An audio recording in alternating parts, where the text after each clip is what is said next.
Meus amigos, bom dia a todos. Mais uma videoaula com o professor Alain Calvé. Na verdade, eu estava tentando fazer essa videoaula há algum tempo atrás e minha câmera está com algum probleminha que está interrompendo a gravação. Imagine vocês ter que gravar tudo outra vez. Tem coisa que eu falava que eu já não me lembro nem mais que eu vou falar. Mas é assim mesmo. Se interromper, eu vou gravar, eu vou postar assim mesmo, né? Na verdade, porque algum problema deu aí. Mas vamos lá, vamos levando aí, né? Bom, mais uma vez bom dia para todos. E nós vamos fazer essa videoaula tentando comentar algumas questões aqui de biologia com vocês. Eu já estou entrando de recesso nas escolas, mas o compromisso ele fala mais alto. Sei que tem muitos alunos precisando desse recado que vou estar passando para vocês. E quem tiver focado vai aproveitar bastante. A Copa está aí, os jogos estão aí, mas não é necessário você assistir todos os jogos da Copa e perder seu foco, seu objetivo principal é passar nos concursos, nos vestibulares, no Enem. E os jogos, vocês dão prioridade para os jogos do Brasil. Você pode fazer o seguinte, a dica que eu dou é que você concilie seus estudos com os jogos, tenta conciliar. Tem alunos que me dizem assim, professor, nem vou assistir a Copa. Tudo bem, é uma opção, né? Mas não é que você não possa assistir, é porque você não precisa perder o foco. Porque se você parar só para assistir a Copa, um mês de Copa, você vai se desconcentrar. Você precisa estar todo o tempo focado, concentrado. Então essa é a dica. Tente conciliar os estudos com alguns jogos, ou de preferência o jogo da seleção brasileira, certo? E aí a gente tem esse compromisso também de contribuir com vocês. Assim, nem Jesus Cristo agradou a todos. Então, alguns gostam das aulas, outros não, isso é normal. Eu sempre digo, em 10 pessoas, 8 gostando, 2 não interessa muito se essas 2 não gostaram por algum motivo. E tem outras opções, o direito que eles têm e assiste. Eu, na verdade, eu tento contribuir da melhor forma possível e ainda indico outras fontes, outras ferramentas de estudo para quem quiser, assim, desejar assistir. Tem muitas ferramentas na internet para você somar com o seu tempo de estudo.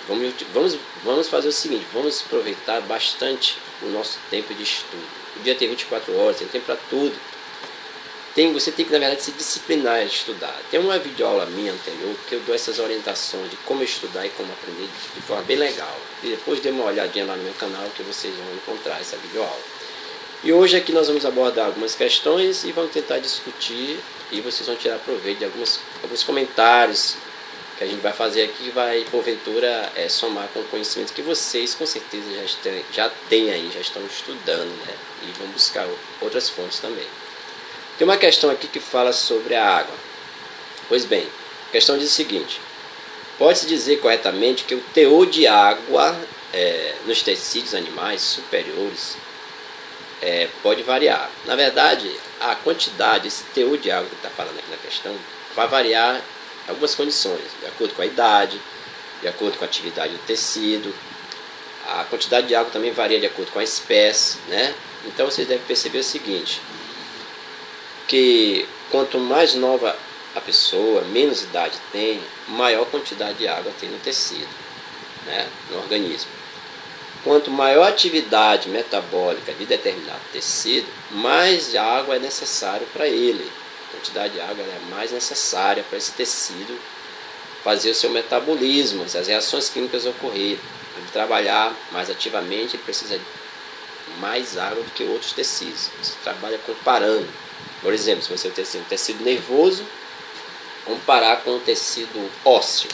Quem é que tem mais atividade metabólica? Lembrando que metabolismo são as reações químicas que ocorrem no organismo. Então os neurônios eles precisam de mais água, né, porque você está ativamente. Eu agora, na verdade, estou precisando de muita oxigenação no cérebro.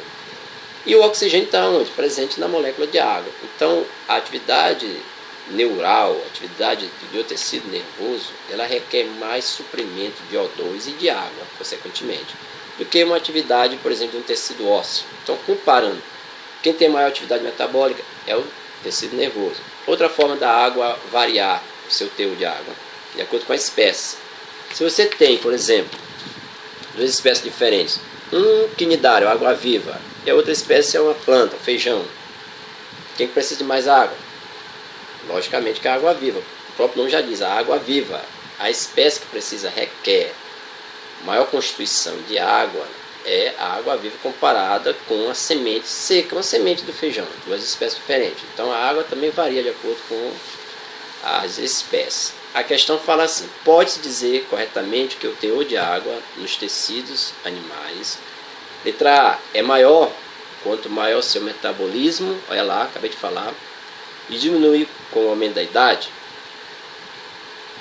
B, é maior quanto maior o seu metabolismo e aumenta com o aumento da idade. C, é maior quanto menor o seu metabolismo e diminui com o aumento da idade. D, é maior quanto menor o seu metabolismo e aumenta com o aumento da idade. E letra E, apresenta variações diferentes das citadas nas alternativas anteriores. É assim, gente, ó. Eu sempre reforço com meus alunos em sala de aula: questões de múltipla escolha sempre é mais difícil do que questões subjetivas de responder, porque é meio confuso. No concurso, nos vestibulares, você não pode marcar no gabarito a questão errada. Você só tem uma oportunidade de marcar certa. Em sala de aula a gente sempre diz que as questões de múltipla escolha é mais difícil. Muitos alunos não acreditam, acham que é uma loteria, só de marcar. Nas questões de subjetivas, de responder, o professor geralmente ele aproveita alguma informação que o aluno está colocando ali. Ele dá 25 centésimos, ele dá meio ponto na questão, então vai somar no final e vai adquirir uma nota mais ou menos. Mas as questões de múltipla escolha, marcou errado, perdeu a questão toda, certo? Então é muito confuso. E você precisa, no Enem, na verdade, você tem que fazer aquelas mais fáceis, onde você tem um certo domínio, e depois fazer as mais difíceis. Não pode perder muito tempo com questões assim, que você não conseguiu adquirir muita informação a respeito do que você estudou com relação àquela questão. Então faz as mais fáceis, que você tem um certo domínio, depois volta lá nas mais difíceis. Então aqui, ó, a resposta letra A seria a correta. É maior quanto maior o seu metabolismo, atividade metabólica, e diminui com o aumento da idade. Vamos fazer o seguinte, ó. Comparei já o tecido nervoso com o tecido ósseo. Aí, quem tem mais água, por exemplo, de acordo com a idade, é uma sequência: o embrião ou o feto. Quem é mais novo? O embrião. Então, o embrião tem mais água que o feto. Aí vem comparando agora o feto com o recém-nascido. O feto. Recém-nascido com a criança. Recém-nascido. A criança com o adulto. Criança. O adulto com o senil. Senil são os idosos, as pessoas mais velhas, os velhinhos. Então, o adulto tem mais água do que o idoso, né? Observe lá na sua vovó, que ainda tem, graças a Deus. Compare, pegue a pele dela com a sua, que você é mais novinho. Quem é que demora mais voltar? A falta de elasticidade aqui, né, de colágeno, é em relação à hidratação também. A da vovó demora mais. Então, você tem mais água no seu tecido, seu organismo, do que a sua avó, de acordo com a idade. Então a letra A é a resposta correta, né? Segunda questão aqui, irmão, da Universidade de Fortaleza. Tem gente aí no Brasil todo assistindo as videoaulas, desta parte, temos acessos bacana. Tem assim: atribuíram as seguintes funções aos lipídios. Tem as afirmativas embaixo. Grupo de substâncias sempre presente nas células. Afirmativa 1 diz assim: como substâncias de reserva são exclusivos de células animais. Falso. Não são exclusivos de células animais. Os vegetais também têm lipídios. Para você lembrar que lipídios é o mesmo que gorduras, e lembrar que o vegetal tem lipídio, lembrem lá do abacate, bem gorduroso, bem oleoso, né? Então o vegetal também tem lipídio. E a afirmativa 1 está falsa, porque está dizendo que são substâncias de reserva exclusivas dos animais. Não é isso não, falsa. Afirmativa 2, vamos lá. Pode ter função energética, claro. Ou seja, fornece energia para as atividades celulares? Com certeza, pode ter função energética. Os lipídios ou gorduras podem estar armazenados ali nos tecidos adiposos como reserva energética. Não são os carboidratos que têm função de propor energia para o organismo. Os lipídios também têm. Aí eu sempre falo assim: as pessoas conseguem viver um tempo mais sem comer do que sem beber. Assim, pessoa que é mais gordinha do que outra, né, ela tem mais gordura armazenada em forma de energia. Então ela pode ficar mais tempo sem comer do que uma pessoa magrinha, como eu aqui, ó. Vou comparar um gordinho. Agora, sem beber, é mais difícil você resistir, né? Mas o teu próprio organismo, com as tuas reservas em forma de gordura, que é energia do tecido adiposo, ele se encarrega de fazer tipo assim, o seu organismo se alimenta de si mesmo. Você fica sem comer, mas ele vai buscar as reservas. Sem falar do glicogênio que é armazenado lá nos músculos, que também é energia armazenada, é carboidrato, e no fígado, não é verdade? Então, afirmativa 2 correta. 3. Tem função estrutural, uma vez que entra na composição das membranas celulares. Mas só se lembrar da função da composição química da membrana celular, aquela velha história da lipoproteica, lipídios e proteína. Então, tem função estrutural, uma vez que entra na composição das membranas celulares. Esse lipídio, essa composição lipoproteica, na verdade, ele está falando dos fosfolipídios, né? Então, correta. Uma outra questão que separei para vocês, aqui essas duas primeiras que eu comentei, sobre bioquímica celular. É um assunto também persistente nos vestibulares, né? Vamos citar aqui o estado, né? Talvez tenha alguém assistindo aí algum estado relacionado a que eu estou falando das questões. Isso aqui é de Natal, terra do meu pai, do Rio Grande do Norte. É a Noiva do Sol, Rio Grande do Norte.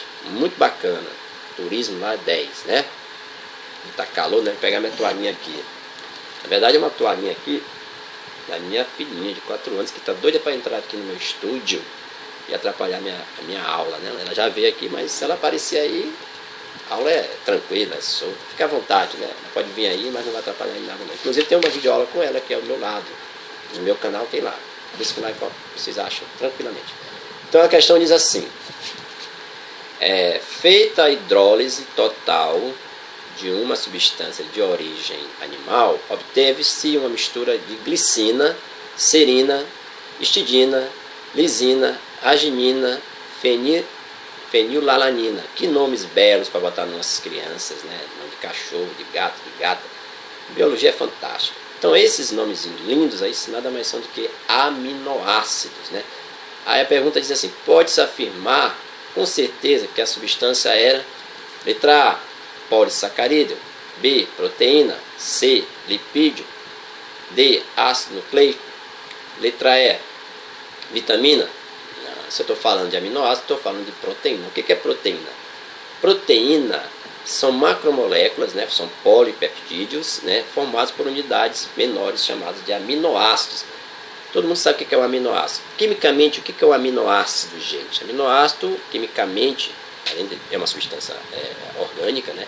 Quimicamente ele é formado por um grupo amina, a própria palavra está te dizendo, amina, e um grupo ácido. Amina NH2, quimicamente, né? Entrando um pouquinho de química aí, que é prima da biologia. E o grupamento ou radical ácido, COOH. Então isso é aminoácido. Então a questão fala de hidrólise total de substância de origem animal. Hidrólise é a molécula, quebra da molécula de água, né? Então, glicina, serina, histidina, lisina, arginina e essa tal de fenilalanina são aminoácidos. Então, se fala aminoácido, na alternativa tem proteína, você vai já marca que é proteína. Só enfatizando bem aqui essa fenilalanina, que é o nome mais lindo desses aqui. A fenilalanina, quem não conhece esse aminoácido, é lembrar do teste do pezinho. O teste do pezinho, na verdade, ele é feito para detectar se a pessoa tem uma dificuldade de metabolizar esse aminoácido. Uma enzima, a falta dessa enzima faz com que a pessoa não consiga metabolizar esse aminoácido. Então ele fica inteiro no organismo, vai ficar inteiro, e se fica inteiro, fica de difícil absorção. Tipo aquela questão da intolerância à lactose. Se o seu organismo não consegue digerir porque falta alguma enzima, esse aminoácido fenilalanina pode lesionar o sistema nervoso. Então, quando ele é detectado logo, o teste do pezinho é para isso. As pessoas que vão consumir alimentos tem que observar se esse alimento tem essa proteína, se tem esse aminoácido proteína.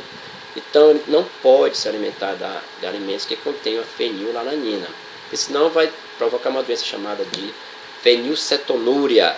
Fenilcetonúria é quando você detecta a presença desse aminoácido na urina, fenilcetonúria, tá? É o nome da doença, fenilcetonúria, úria de urina, né? Então só para enfatizar mais essa resposta. Questão aqui do Enem, ó. Não lembro, aqui não diz o ano, vamos lá. Mas sempre é válido, né? Quando o corpo humano é invadido por elementos estranhos, o sistema imune reage, o organismo já se prepara, né? No entanto, muitas das vezes o ataque é tão rápido que pode levar a pessoa à morte. A vacinação permite ao organismo preparar sua defesa com antecedência. Mas se existe suspeita do mal já está instalado, é recomendável o uso de soro. O mal já está instalado. É recomendado o uso do soro, certo? Que combate de imediato os elementos estranhos, enquanto o sistema imune se mobiliza para entrar em ação.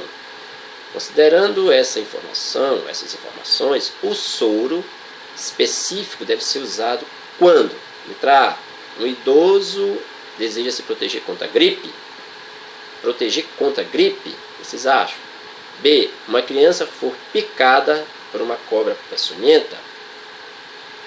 Está falando do uso específico do soro. Um bebê deve ser imunizado contra poliomielite. D. Uma cidade que quer prevenir uma epidemia de sarampo. Uma pessoa vai viajar para a região onde existe febre amarela. A dica é a seguinte: se fala em soro, não é uma medida preventiva, ela é curativa. Qual a diferença entre soro e vacina? O soro é uma medida curativa, a coisa já aconteceu, já se instalou, ele está falando na questão, já está instalado o problema. Então é medida curativa.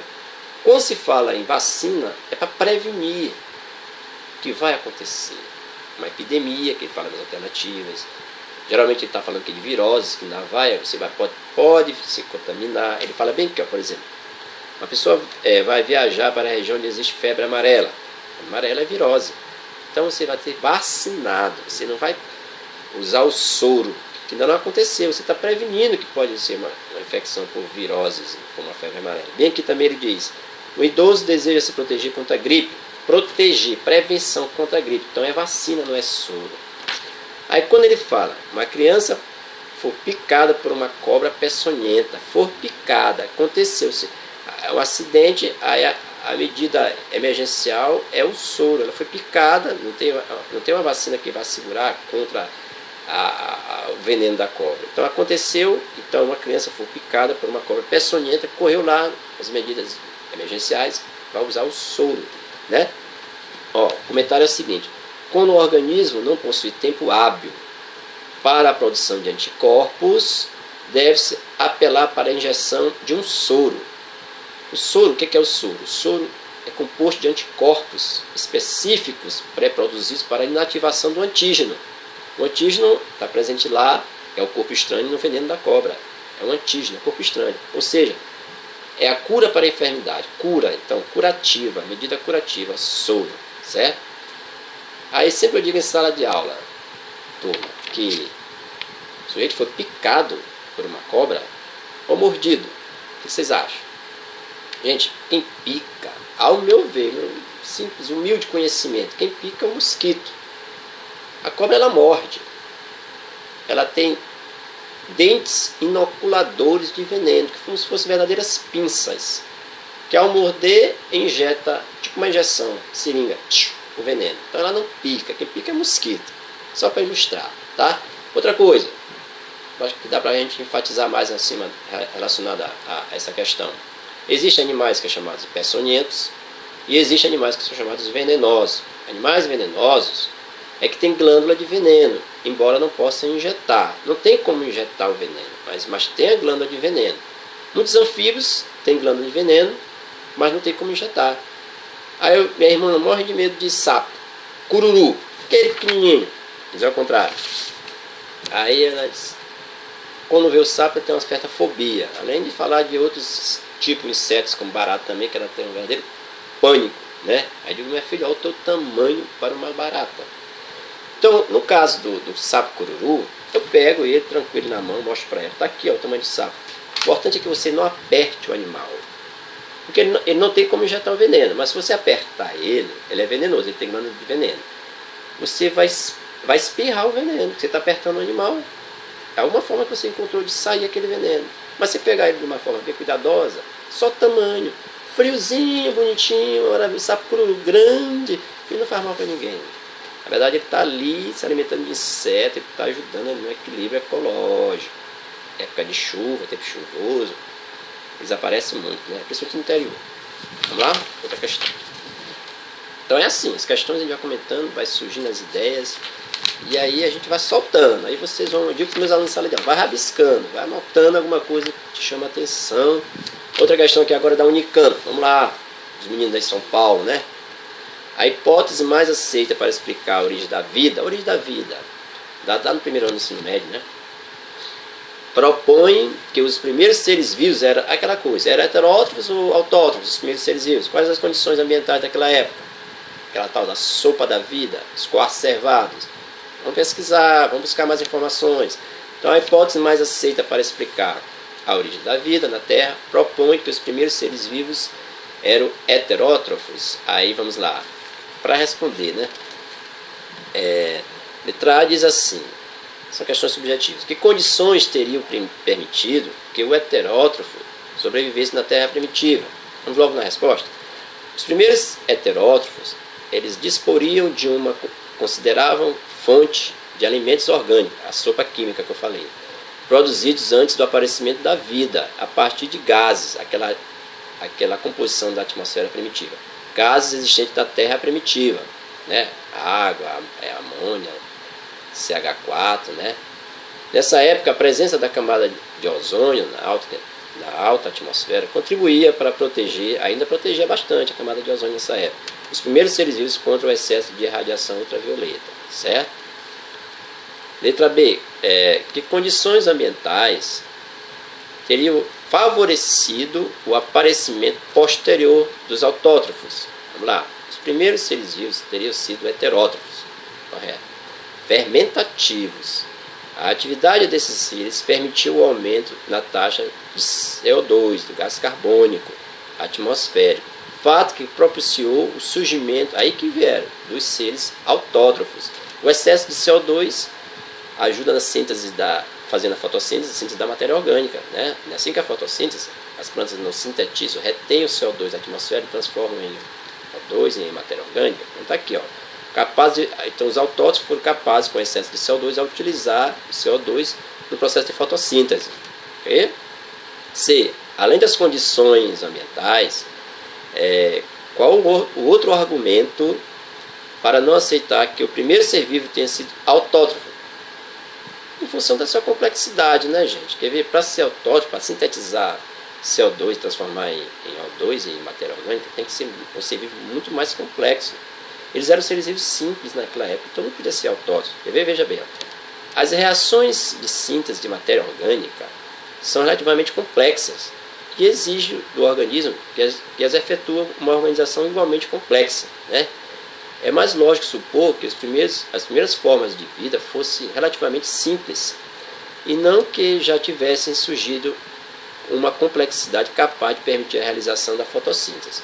Okay? Então eram heterótrofos, faziam fermentação, liberavam bastante CO2, aí que foram surgidos os autótrofos, dessa forma. Simples, né? Será que na CAI é coisa de origem da vida, vestibular? Não sei, né? O que vocês acham?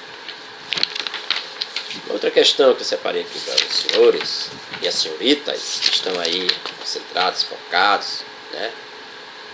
Mas estão aproveitando bastante, estão estudando, isso é excelente. Vamos lá. CESP, da UNB, vamos lá, Brasília. Considerando a importância da célula e suas especificidades, julgue os itens a seguir, justificando sua escolha. Afirmativa 1 e 2, né? Afirmativa 1. A parede celular é um envoltório celular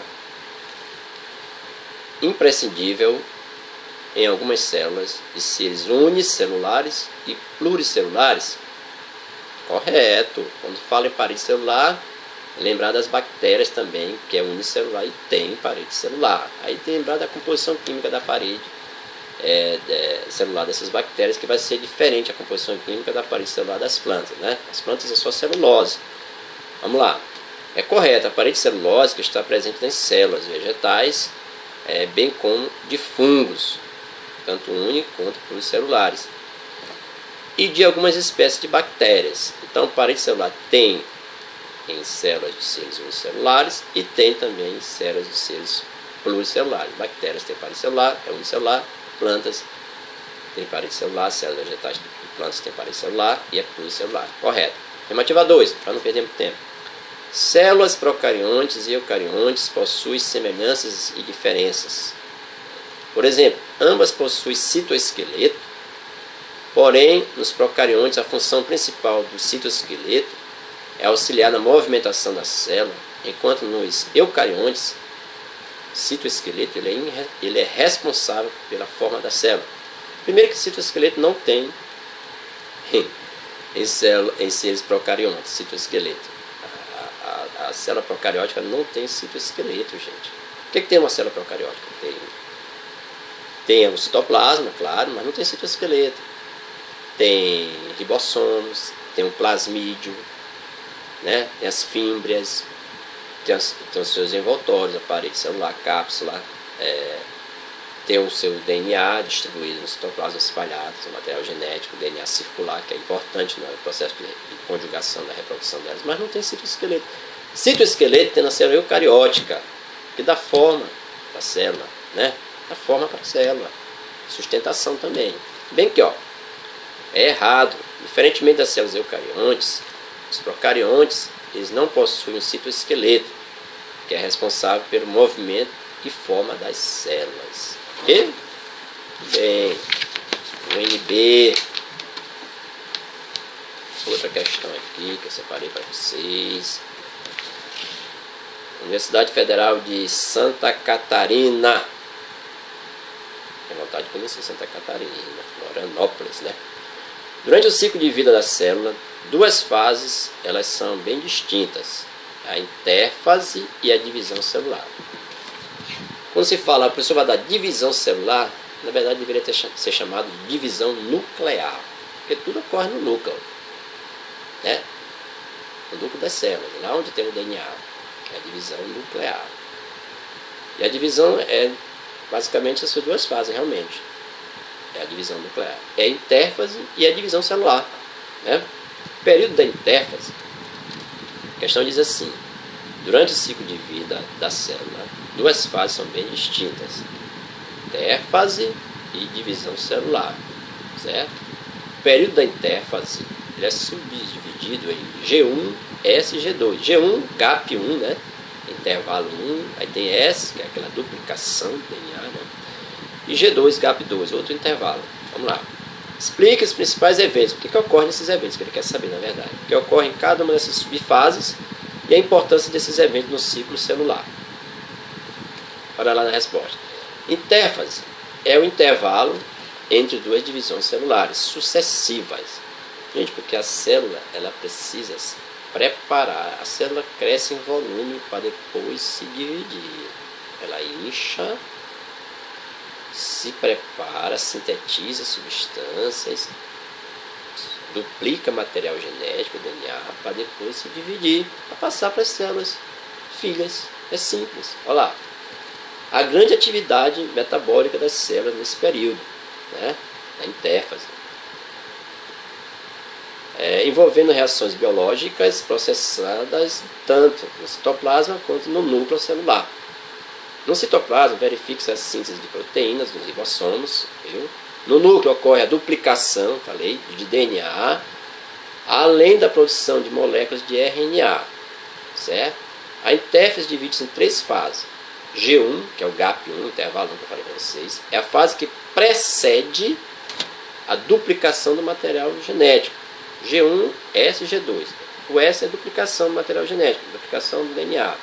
Então, G1 é a fase que precede essa duplicação do material genético, que é o DNA, com intensa produção de RNA e proteínas. A célula vai sintetizando substâncias, proteínas, ela vai inchando. Muito bem. Fase S, do meio, é que ocorre a duplicação do DNA. O DNA se duplica para poder originar células filhas e distribuir esse material genético. E G2 é a fase onde a célula produz proteínas ativamente na fase G2, lá no encerramento lá dela, da preparação dela para poder se dividir. Ok? Fácil, muito fácil, né?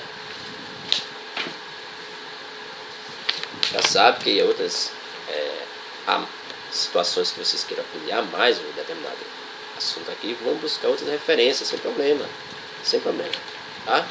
Outra questão aqui do Rio Grande do Sul agora. É comum o cruzamento entre jumento e égua, né? A coisa do estéreo, né? Jumento e égua, espécies, na verdade que a prole, a descendência vai ser estéreo, é o híbrido falando, né?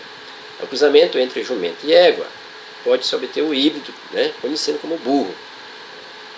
Este, apesar de ter o seu vigor físico, é estéreo. Sabe que os bichinhos estão aí carregando as nossas carroças cheias de entulho, de pedra. Tem um vigor danado esse tal de jumento, né? Ele é estéreo, mas ele tem um vigor, uma resistência, vigor físico, né? O número diploide de cromossomos do jumento é 62 e o da égua 64.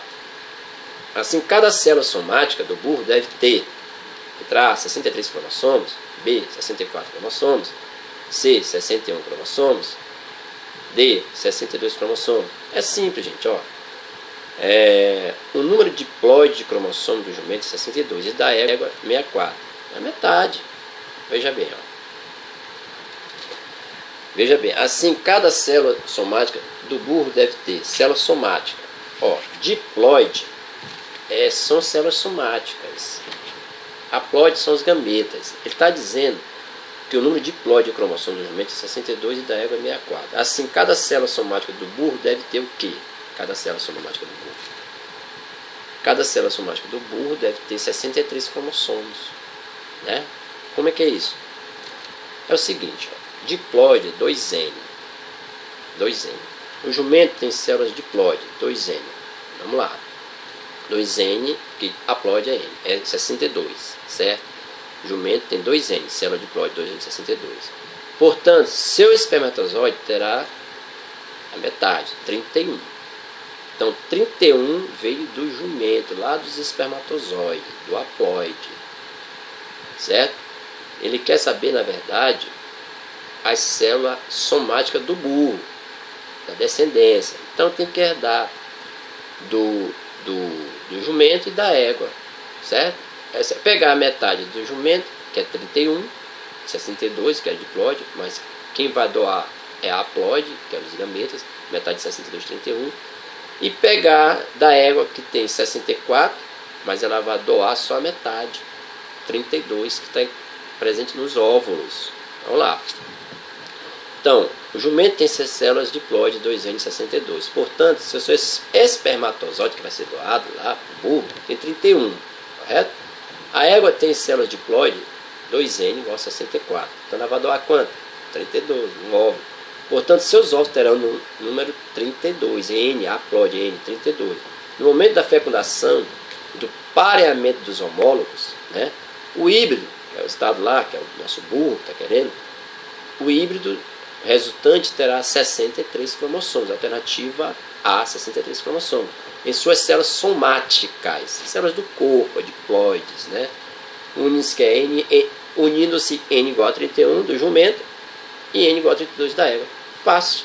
Questãozinha assim, simples, mas às vezes atrapalha o aluno porque não sabe o que é célula somática, não sabe o que é diploide, não sabe o que é células germinativas, que é a haploide, que é só a metade, e vem do óvulo e vem do espermatozoide.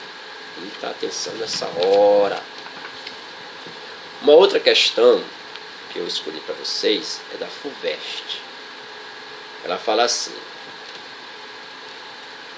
o anúncio do sequenciamento do genoma, um pouquinho de biotecnologia, né? Sequenciamento do genoma humano em 26 de junho de 2000 significa que os cientistas determinaram que, letra A, sequenciamento do genoma. Eles determinaram o que, os cientistas? A sequência de nucleotídeos dos cromossomos humanos. Se fala genoma, fala em DNA e fala em nucleotídeo. Vamos ver, acho que é por aí, mas vamos ver a B. Todos os tipos de proteínas codificadas pelos genes humanos C. A sequência de aminoácidos do DNA humano. D. A sequência de aminoácidos de todas as proteínas humanas. Letra E. O número correto de cromossomos na espécie humana. Bom, se ele fala em sequenciamento do genoma, ele fala em sequência de nucleotídeos, gente, dos cromossomos humanos. Olha o comentário. O projeto para sequenciamento do genoma humano constitui em fragmentar o DNA, genoma DNA, em pedaços grandes e determinar com grande exatidão a ordem que se encontram os nucleotídeos. Então, se fala em genoma, fala em DNA e fala nucleotídeo. O DNA é formado por nucleotídeos, verdade? O que é o nucleotídeo? O nucleotídeo é formado por um radical fosfato, aquela bolinha, o esquema que o professor faz para vocês. Aí tem uma casinha, tem um radical fosfato, que é a bolinha, tem a casinha que é a pentose, com 5 átomos de carbono. Ó, uma casa, ó, telha, né? 1, 2, 3, ó, 1, 2, 3, 4, 5. Então a pentose, a casinha, telha, certo, com uma paredezinha aqui. Então aquela casinha é a pentose, que é um carboidrato, né? A pentose com 5 átomos de carbono. E tem a outra parte do nucleotídeo, que é um retângulozinho que você faz o esquema na sala de aula, que são as bases nitrogenadas. Então o nucleotídeo é formado por uma radical fosfato, que é a bolinha, pela pentose, que é o carboidrato, que é aquela casinha, com 5 átomos de carbono, e o retângulozinho, que são as bases nitrogenadas. Aquela velha história, adenina, timina, guanina e citosina. Isso para o DNA. Nomes lindos em biologia para botar o nome dos filhos, futuros filhos de vocês, do cão e do gato. Adenina, nome lindo, adenina, timina, guanina, citosina, venha cá meu filho, vamos almoçar. Bacana, né? Então tá aí, falou em sequenciamento de genoma, falou-se em sequenciamento de nucleotídeos, bases nitrogenadas, não tem erro. Outra questão aqui também de biotecnologia, né? São Paulo é terra. A garoa, né? Garoa, isso aí. Uma das técnicas da biotecnologia permite manejar o material genético através do corte, material genético, engenharia genética, e da recombinação de moléculas de DNA. Permite o desenvolvimento de processos que realiza a duplicação desse material em grande quantidade. Essa técnica pode ser chamada de clonagem, corte de material genético, gente. B, tecnologia do DNA recombinante. C, conjugação bacteriana, não. D, partenogênese, também não. E, reprodução celular. Bom, quando se fala em uma técnica utilizada na biotecnologia, quando se fala em corte de material genético, molécula de DNA, lembre-se que é DNA recombinante, gente. Então, tecnologia do DNA recombinante. Recombinar é tirar um pedaço do DNA e implantar em outro, com algum objetivo. Geralmente, para alcançar tipo uma resistência a esse outro ser vivo, né? Que foi modificado. Então, assim, quando você vai fazer essa técnica da DNA recombinante, que se constitui na retirada de um pedaço, fragmento de DNA, você vai buscar um sequenciamento. Onde tem um sequenciamento das bases, é ali que é o local de fazer esse corte desse fragmento, certo? Geralmente eles utilizam uma enzima para fazer esse corte, chamada de DNA polimerase, né? É uma tesoura química que vai tirar um fragmento de DNA e vai plantar em outro, recombinar com outro. O nome está dizendo recombinação, DNA recombinante, né? Vamos ver o comentário da questão. A partir da década de 70, novas técnicas permitiram um grande avanço na análise da molécula de DNA. Essas técnicas são chamadas de tecnologia do DNA recombinante e tratam basicamente do estudo do material genético, através da fragmentação do DNA de interesse e inserção de um novo trecho de DNA e a introdução do DNA recombinante numa célula compatível, certo? Compatível. Muito bem. Vamos lá. Outra questão que eu escolhi para os meus amigos que estão me prestigiando. Muito obrigado. Daqui a pouco tem jogo. Vamos lá. Unirio, Rio de Janeiro. Tem a fase luminosa e a fase escura da fotossíntese. Fotossíntese é simplesmente a absorção de água do solo né? E a presença da retenção lá do CO2 reage com a luminosidade em forma de energia. Os raios incidem na superfície das folhas, vai de encontro com um pigmento chamado de clorofila e obtém no final matéria orgânica, CHO, e libera O2, a reação química da fotossíntese. Por sinal, é o inverso da respiração, mas fotossíntese é simplesmente isso. Depois de uma olhada, vamos buscar o que é a fase clara e a fase escura da fotossíntese. Tem umas videoaulas dos meus parceiros muito bom sobre isso aí, detalhando. Isso é interessante. Na verdade, metabolismo energético não é tão simples. Você tem que assistir às vezes 1, 2, 3, 4 vezes a mesma videoaula sobre esse assunto, porque biologia tem coisas que nem o professor gosta. Então, metabolismo energético é uma parte que realmente para digerir é meio difícil. Mas assim sendo, vamos lá, a fase luminosa e a fase escura da fotossíntese, né, ocorre respectivamente, letra A, nas lamelas e no estroma dos cloroplastos, B, no estroma e nas lamelas dos cloroplastos, C, nas lamelas dos cloroplastos e no citoplasma, D, no estroma dos cloroplastos e no citoplasma, letra E, no citoplasma e nas lamelas dos cloroplastos. Resposta, nas lamelas e no estroma dos, falou em fotossíntese, dos cloroplastos, né? A fase luminosa, gente, da fotossíntese necessita obrigatoriamente da presença da luz, a fase luminosa, está dizendo, e ocorre nas lamelas dos cloroplastos. Os cloroplastos é a organela, né? Pois são elas que abrigam as moléculas de clorofila, molécula responsável pela absorção da energia luminosa, certo? A fase escura ocorre no estroma dos cloroplastos. Não depende da presença da luz, certo? Lamelas é onde está o cloroplasto e sintetiza a energia luminosa da fotossíntese. Então, lamelas nos cloroplastos, fase clara da fotossíntese. E a fase escura é no estroma dos cloroplastos. Não precisa necessariamente da presença da luz. Ok? Outra questão. Aqui da FADESP, codificado.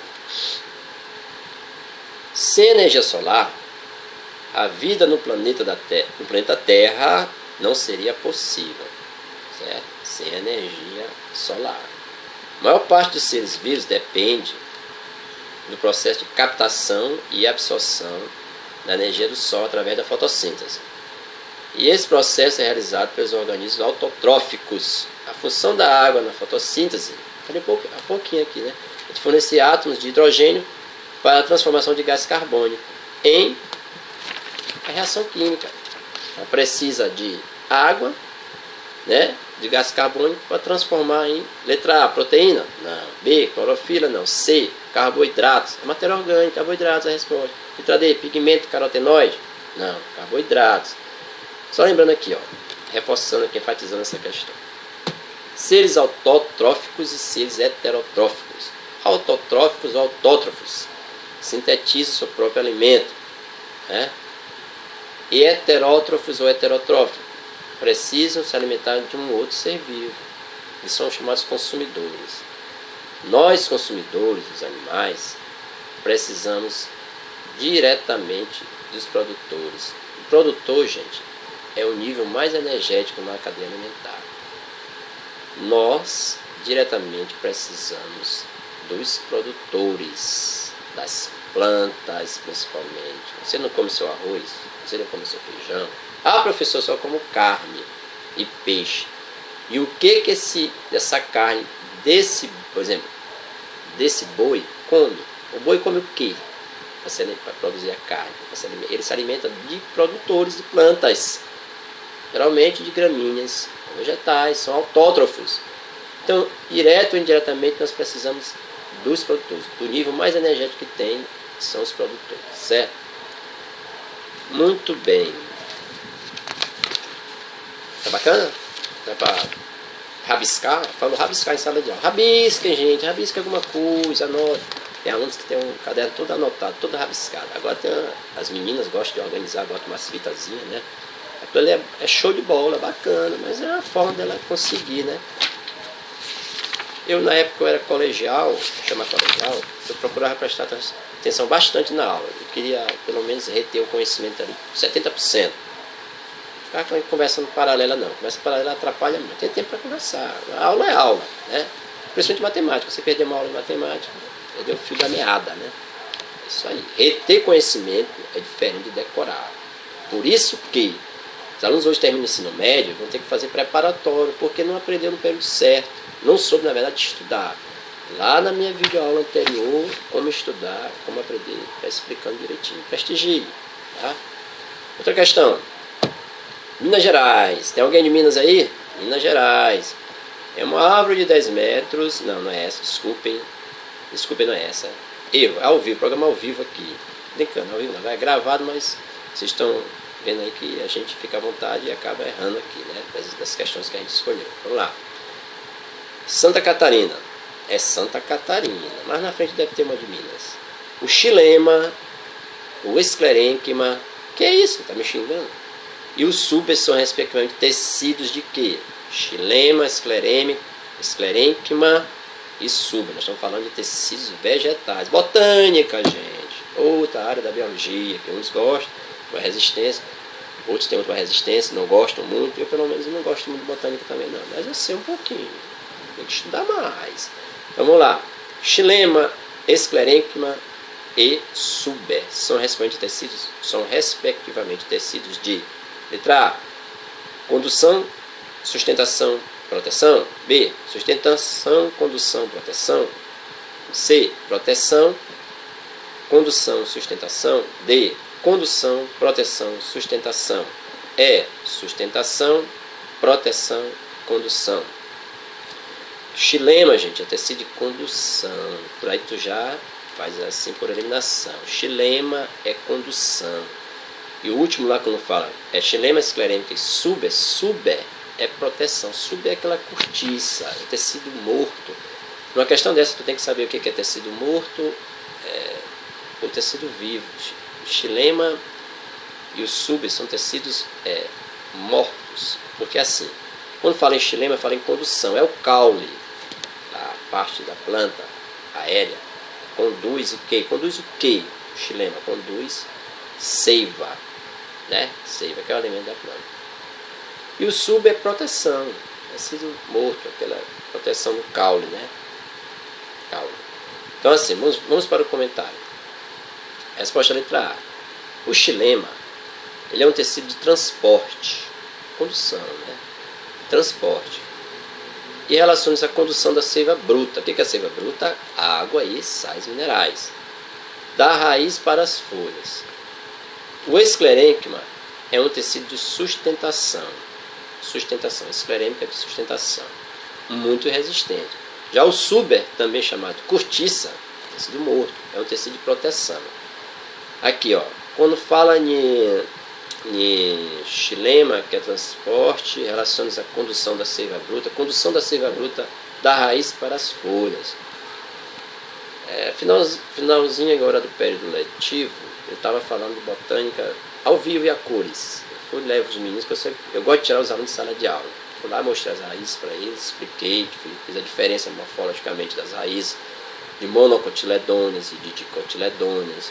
Quando se fala em absorção de nutrientes do solo, água, de sais minerais, seiva bruta, pelas raízes, a raiz em si tem as regiões lá, onde tem a zona de absorção das raízes, que é chamada de zona pilífera, zona de pelos, a raiz tem pelo, que absorve melhor a água e os sais minerais. Tem a zona de crescimento, na raiz ainda tem a coifa, que é a proteção.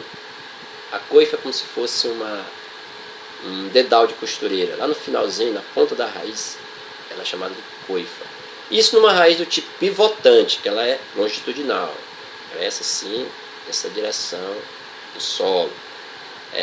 Agora, tem outras raízes, como a das monocotiledôneas, que ela não é pivotante, a exemplo das dicotiledôneas. Ela é raiz fasciculada, em forma de cabeleira. Experimente arrancar um capim, que é uma monocotiledônea, e observe que as raízes parecem, se sacode assim, tirar a areia do capim, da raiz do capim, e observe, parece uma cabeleira. Então a raiz é em forma de cabeleira, ou raízes adventícias. Isso são as raízes típicas das monocotiledôneas. Ah, pessoal, o que é monocotiledônia e dicotiledônia? Monocotiledônia que tem apenas um cotilédone. Ah, o que é cotilédone? Matou. Eita, não consigo aprender biologia. Cotilédone.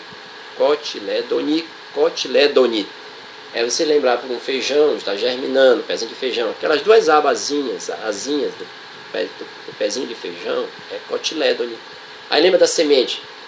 Parece um rins, formato, um rinzinho. A semente do feijão tem duas bandazinhas. Aquilo ali é cotilédone.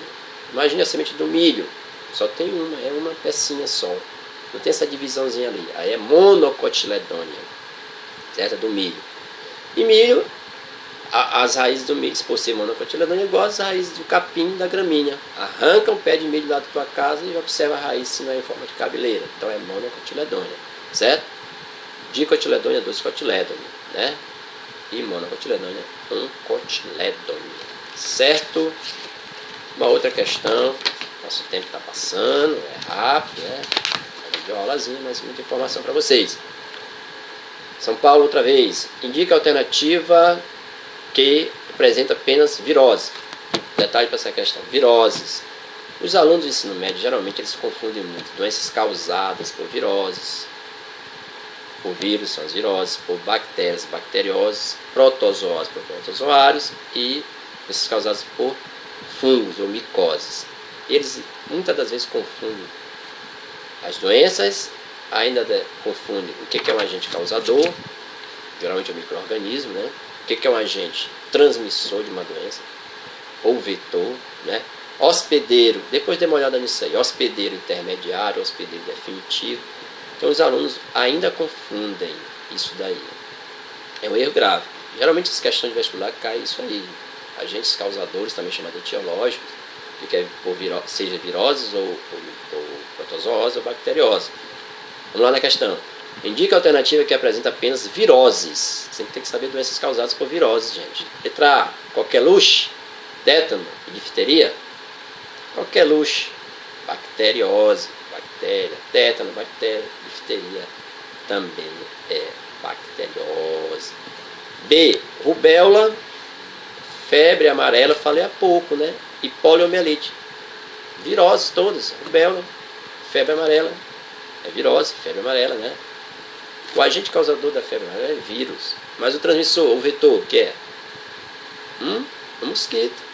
É o mosquito do gênero Aedes, o mesmo da dengue, certo? Poliomielite, virose também.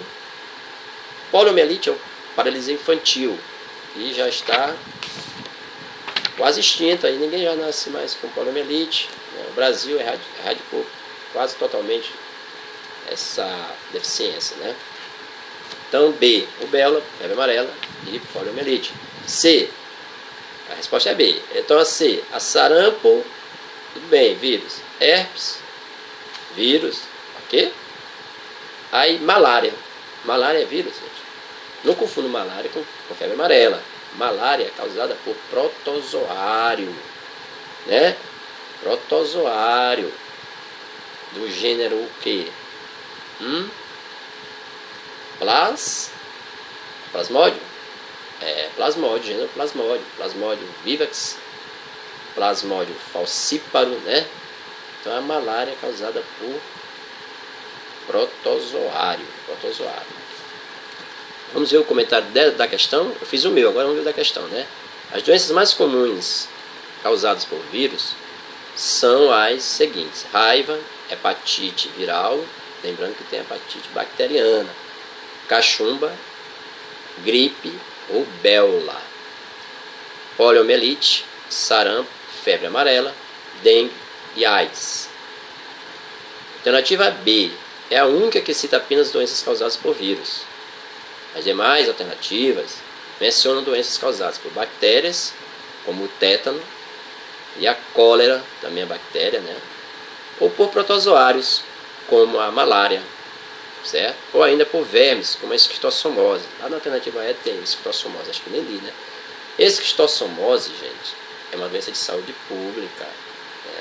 A exemplo de zoonose, que é causada por protozoário, no caso a leishmaniose, que é causada por protozoário, saúde pública, a esquistossomose também envolve um problema gravíssimo de saneamento básico. Esquistossomose é verminose, para quem não sabe, a barriga d'água é verminosa, certo? Quando a gente vai estudar verminose, a gente tem que atentar para as profilaxias, o saneamento básico, é importante isso em vestibulares também. Esquistossomose, por exemplo, é da água em água parada, açude. No interior, as pessoas têm o hábito de lavar roupa nos açudes, levam as crianças, aquela trouxa de roupa na cabeça, certo? E no ciclo da esquistossomose, nós temos o agente causador, nós temos o vetor. O foco da doença é o caramujo, certo? O caramujo não dá em água corrente, dá em água parada. Aqui a gente chama para a nossa região de açude. Por que acontece? O caramujo presente lá é suspeita que haja infestação deles, pode causar dentro do ciclo da esquistossomose. Porque assim, o caramujo ele abriga, ele é hospedeiro de uma das larvas do ciclo da doença, da esquistossomose, é a L1, chamada de miracídio. Então essa larva que está presente no corpo do organismo do caramujo, quando ela sai do corpo do caramujo, ela já sai transformada numa larva chamada de L2 ou cercária. É aí que está o perigo. Então o caramujo elimina uma outra forma de larva chamada de cercária. O nome já diz, cercária, que ela fica na água ali. Então os meninos estão lá com a mãe, lavando roupa, a mãe lavando roupa bacana, e eles estão lá mergulhando, tirando onda lá, tomando banho, e a cercária está ali, ó. Então penetra através da pele da criança. A cercária, que é uma das larvas infestantes da esquistossomose. E adivinha onde vai se completar o ciclo? No homem, no hospedeiro definitivo. O nosso organismo é só para coisas ruins. O ciclo da esquistossomose se completa no hospedeiro definitivo, que é o homem. Então, tem o intermediário, que é o foco lá da doença, que é o caramujo, e o definitivo é o homem. E muitas das vezes, o aluno ele confunde esses ciclos dessas doenças, porque ele não sabe o que é o hospedeiro intermediário, hospedeiro definitivo. Então, em verminose, é muito comum você falar em hospedeiros intermediários ou definitivo. E além de falar dos agentes causadores, certo? O aluno também confunde. Qual é o agente causador da esquistossomose? É um verme. Como é o nome desse verme?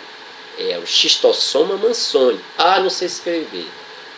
Meus alunos têm que sair do ensino médio, do segundo ano do ensino médio, sabendo escrever pelo menos 10 nomes científicos. Aí obedece aquelas regras lá, né, nomenclatura taxonômica, taxonomia do nosso Linneu, né? Então tem que saber escrever os nomes corretamente, até pronunciar corretamente os nomes científicos, certo? Só para ilustrar. Então isso é muito comum nos vestibulares, profilaxia de doenças verminose, saúde, de interesse de saúde pública também. Ok? Vamos lá.